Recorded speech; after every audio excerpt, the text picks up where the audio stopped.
Hello everyone, this is Dr. Pretty John P. From the Department of English, Kamal College, Mala.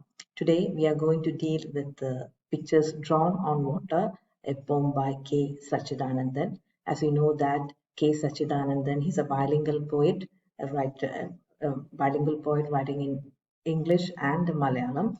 Is a critic, is a playwright, editor, translator, fiction writer, and a travel writer. Has been hailed as a pioneer of modern Indian poetry. His collections of poems include The Whispering Tree, Now Borders for Me, and Singing in the Dark. As a translator, he has introduced Malayali readers to Garcia Loka, Alexander Bloch, Pablo Neruda, Bertolt Brecht, and the like, and pictures drawn on water. This is a Malayalam poem which has been translated into English by the poet himself. It's a poem written in the wake of the great flood in Kerala in 2018. The great flood in Kerala, or the great deluge, it has got a terrible impact upon the Keralites because many of you, including you and me, have experienced the consequences of the great flood of Kerala in 2018. And while we discuss upon the poem, you have to go side by side the pictures or the images I have given in this slide along with them, so that the pictures drawn on water, the poem itself, it can be, I should say, it can be truly grasped along with the pictures I have given in the PowerPoint presentation. So look at the pictures or the images which I've given in this slide. And these are all the images taken from the great deluge of 2018 when God's own country, Kerala, was in trouble. The poem pictures drawn on water, this is written in different parts, namely As We Look On, The Boat, The Cat, Slate, and Slush. And each devoted to different phases of the deluge or the great flood in Kerala in 2018. So as we look backwards, we find that Kerala then was wrecked by worst rains since 1924 in 2018. So in that great flood of 2018, over 483 people died, 15 went missing, about 1 million people were evacuated. According to Kerala government, 1/6 of the total population of Kerala has been directly affected by the floods and related incidents. 1,259 out of 1,664 villages spread across the Kerala state's 14 districts were affected by the Great Deluge. Nearly 341 landslides were reported from 10 districts. The central government had declared it a level 3 calamity or calamity of a severe nature. It is the worst flood in Kerala after the great flood of 99 that took place in 1924. The property damage, which is estimated to rupees 40,000 crores. So let's move back to the poem, that is pictures drawn on water. As again we find that the images which I have given over here, it again relates to the flood of 2018, where you find how the Keralites were terribly affected by the deluge, and we find all these images again refers to the different phases of the deluge, and how that is the 2018 flood and its post also affected, how it was affected the Keralites as also given here. Uh, there was stench, there was the muddy trouble and uncertainty in Kerala as flood waters subsided. So here goes the poem. As we look on, water comes in like a long known neighbor. Through the gate to the courtyard, from the steps to the corridor. from the drawing room to the storeroom without caring to announce its name, even forgetting it's a river. Sorry, nowhere else to go. Water crisply tells the awestruck people of the house. So here, uh, the poet has given an analogy which exquisitely establish the parallel between the coming of flood waters and an encroacher who comes into the house. So just to go through the lines, as we look on, water comes in, there's a comparison over here, what comes in like a neighbor which is long known to the inmates of that particular house. And how does the water come? It comes through the gate.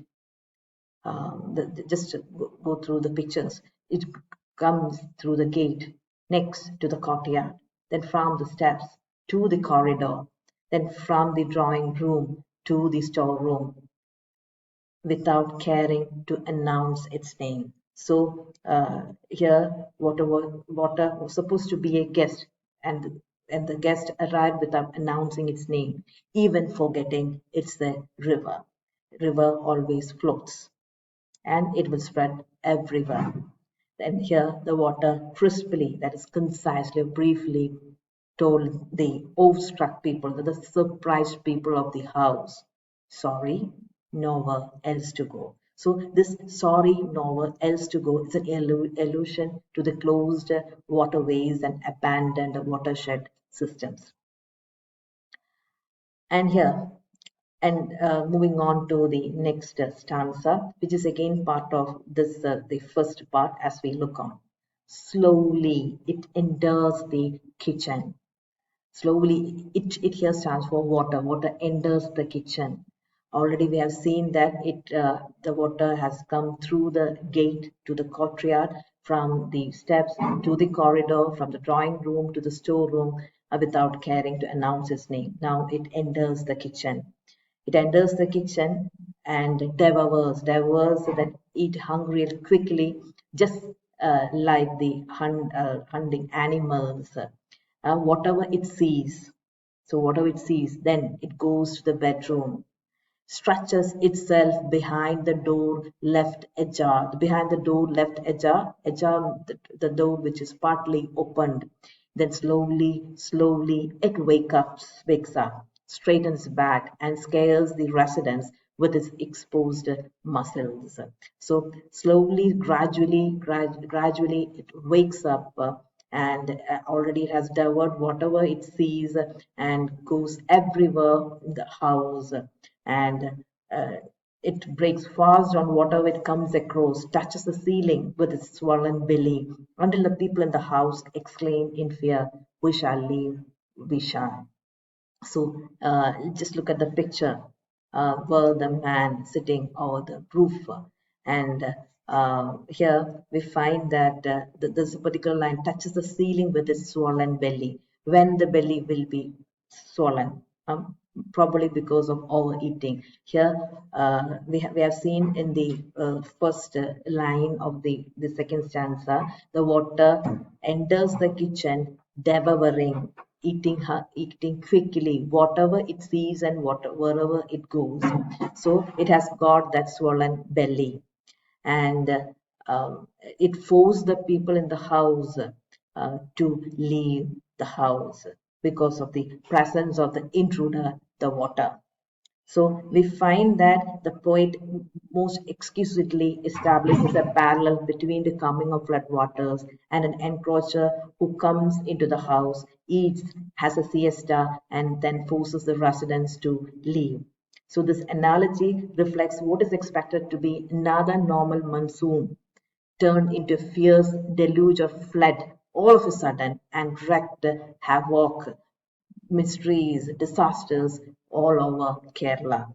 And we know that 1 million people were evacuated. One-sixth of the total population of Kerala has been directly affected by the floods and related incidents. Then moving on to the next part, second part, we find it is named as the boat. A sick mother, pregnant daughter, a son who looks after all at home. The rescue boat has space left only for one. The three quarrel among themselves, not to get into the boat, but for the other to climb in.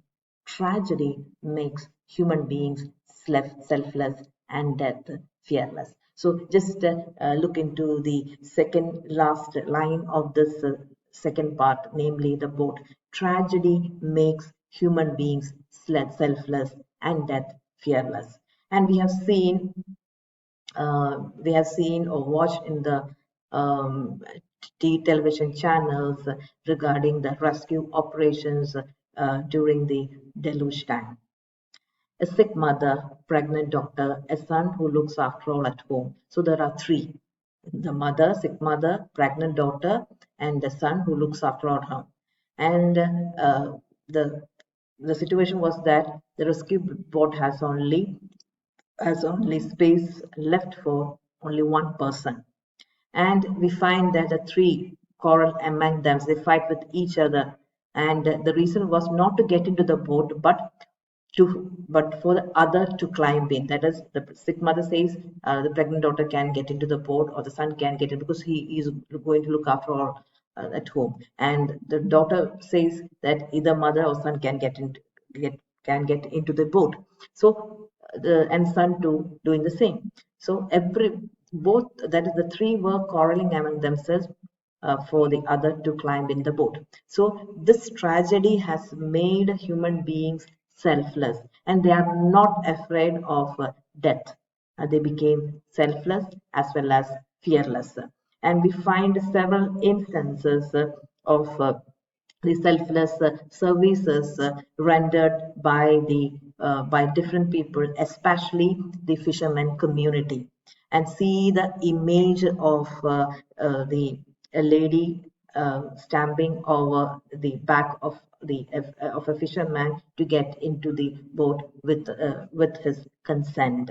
So this itself became I should say, an epitome of the self-sacrifices, the selfless service rendered by the fishermen. So the fishermen from all over the state engaged voluntarily in rescue operation to save the flood victims.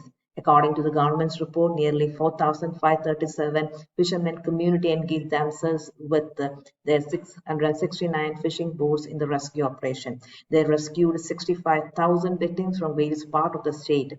According to the estimates, seven of their boats were completely destroyed, while 452 were partially destroyed. In one of the largest rescue operations, even the defense of defense to engaged in the relief the rescue operations. 40 helicopters, 31 aircrafts, 182 teams for rescue, 18 medical teams of defense forces, 90 teams of NDRF, and 3 companies of Central Armed Police Forces were pressed into service, along with over 500 boats and necessary rescue equipment. Such was the selfless service rendered by the community to the victims of the Great Deluge or the flood. And the images which I have shown in this PPT will help you to grasp the situations. Uh, thank you for the time being, and we will move on to the next parts or other parts of this poem in the next session. Thank you. I conclude.